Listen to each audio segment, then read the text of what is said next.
When Centennial Institute got started 4.5 years ago, one of the very first events that we ever hosted was a debate on global warming or climate change.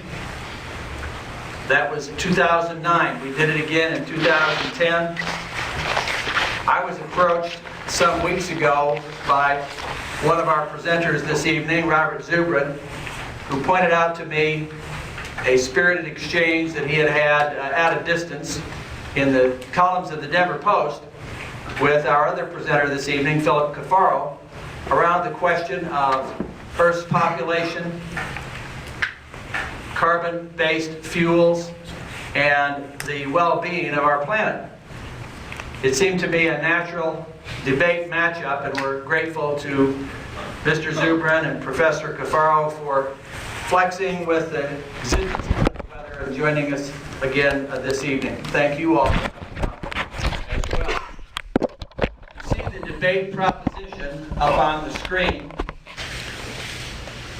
We're going to treat this somewhat formally. We're going to have an affirmative defense of the debate, a rebuttal on the negative side by Zubrin, then a response by the affirmative, Cafaro, and again Zubrin for the negative. That will take, we think, about an hour.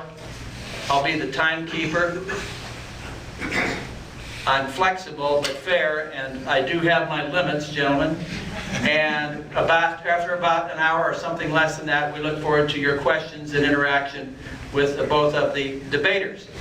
The debate proposition: resolved to help slow global climate change, the United States should reduce our immigration and stabilize our population as part of efforts to cut back sharply on greenhouse gas emissions.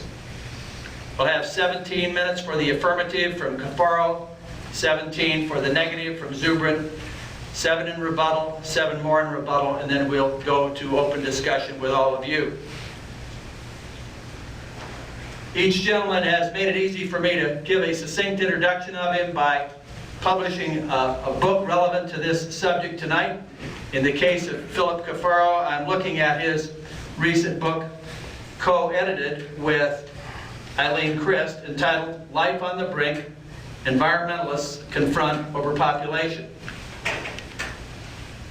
We learned that Philip Cafaro is a professor of philosophy at Colorado State University in Fort Collins. His specialty is environmental ethics, as attested by his having authored other related books on such titles as Virtue Ethics and the Environment, and another one, Thoreau's Living Ethics, Walden, and the Pursuit of Virtue. The case of Robert Zubrin, his recent and relevant book is called Merchants of Despair: Radical Environmentalists, Criminal Pseudoscientists, and the Fatal Cult of Anti-Humanism. We've been trying to get him stirred up today because there is some concern that he wouldn't tell you what he really thinks, but I believe we've got it thawed out. Robert Zubrin is a business entrepreneur right here in Lakewood. His company is called Pioneer Astronautics. It comes out of his past work as a space scientist. A previous book of his was called The Case for Mars. It sold over 100,000 books, and he chairs an organization called the Mars Society, relating to exploration of Mars. Another of his books is called Energy Victory, about winning the war on terror by bringing about United States energy independence. And energy will enter in centrally into this evening's discussion, as the debate proposition shows us.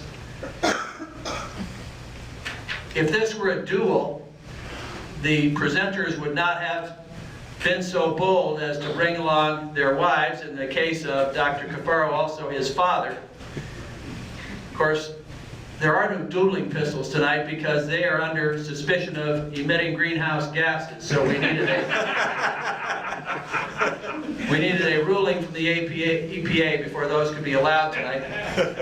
But come to think of it, my daughter Jennifer is here, and so is the husband, Paul Edwards, of our indispensable assistant director of the Institute, Jeannie Edwards. So you could kind of think of this as family night at the allegedly overheated, allegedly overpopulated planet. 17 minutes for the affirmative on the debate proposition one more time. To help slow global climate change, the United States should reduce our immigration and stabilize our population as part of efforts to cut back sharply on greenhouse gas emissions. For the affirmative, please welcome Professor Cafaro.